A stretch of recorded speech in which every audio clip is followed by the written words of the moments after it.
Ratan Tata sir की company Tata technology का Q3 result आ चुका है और यहाँ एक शॉकिंग ट्विस्ट है।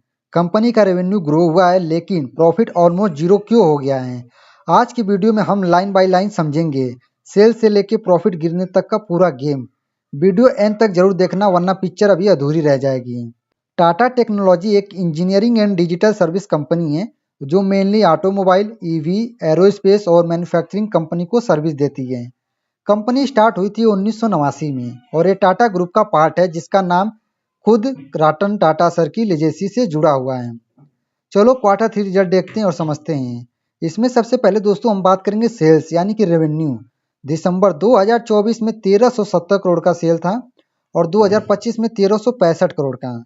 यहाँ पे दोस्तों 3.6% का ग्रोथ हुआ है, आप देख सकते हैं। जैसे मान लो लास्ट साल आपने 100 समोसे बेचे हैं, इस साल 104 समोसे बेच दिए हैं, तो बिजनेस ग्रो हुआ। एग्जैक्टली वही टेक्नोलॉजी के साथ हुआ है। पॉजिटिव साइन क्या है, कंपनी का काम बढ़ रहा है। इसके बाद दोस्तों आते हैं एक्सपेंस यानी कि पैसा कहाँ कहाँ खर्चा हुआ है। तो दिसंबर 2024 में 1083 करोड़ खर्चा हुआ था और 25 में 1172 करोड़। यहाँ पे एक्सपेंस बढ़े हैं 8-9% के आसपास।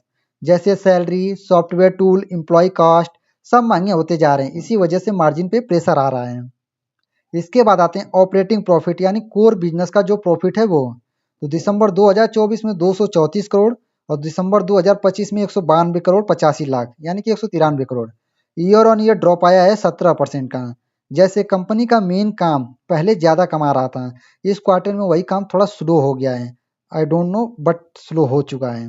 ओपीएम ऑपरेटिंग प्रॉफिट मार्जिन दिसंबर 2024 में 17.76% और दिसंबर 2025 में 14.12%।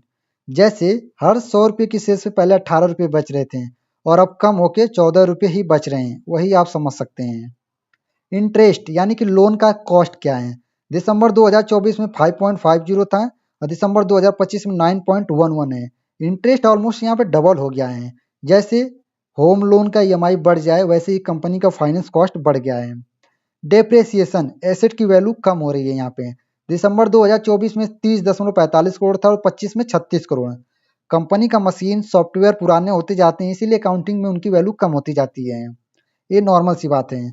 अदर इनकम यानी कि सबसे बड़ा झटका यहीं पर लग रहा है, देख लो। दिसंबर 2024 में 28 करोड़ का अदर इनकम था और दिसंबर 2025 में आप देख सकते हैं माइनस में 124 करोड़ है। समझ रहे हैं हम। यही है मेन रीजन प्रॉफिट क्रैश का। पहले एक्स्ट्रा इनकम आ रही थी, इस क्वार्टर में लॉस हो गया। अदर इनकम साइड जो हो रहा था वो नहीं हो रहा है, यहाँ पे देखिए, ठीक है। इसके बाद आते हैं टैक्स जो कि प्रॉफिट का दुश्मन होता है। दिसंबर 2024 में टैक्स 25% और 25 में 71%, 71%।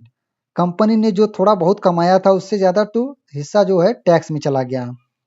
नेट प्रॉफिट फाइनल रिजल्ट यही है। दिसंबर 2024 में 168 करोड़ 64 लाख का था, दिसंबर 2025 में 6 करोड़ 64 लाख।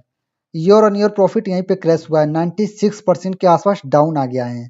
क्लियर बात बोले तो बिजनेस चल रहा है लेकिन वन टाइम लॉस है, प्लस हैवी टैक्स ने प्रॉफिट ऑलमोस्ट वाइप आउट कर चुका है। ईपीएस यानी कि अर्निंग पर शेयर की बात करें, इन्वेस्टर के लिए सिग्नल होता है। दिसंबर 2024 में 4.16 था, दिसंबर 2025 में 0.16। Share holder earning almost zero हो चुका है। सेल्स ग्रोथ है, टाटा ब्रांड स्ट्रांग है, शॉर्ट टर्म में प्रॉफिट प्रेशर देखने को मिला है, वन टाइम निगेटिव इम्पैक्ट है। रतन टाटा सर की कंपनी है लेकिन हर क्वार्टर परफेक्ट हो जरूरी नहीं है।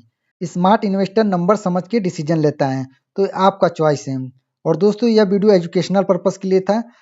अगर दोस्तों यह वीडियो पसंद आई तो वीडियो लाइक करना, चैनल को सब्सक्राइब करना, क्योंकि आपको ऐसे ही एनालिसिस मिलती रहेंगी इस चैनल पे।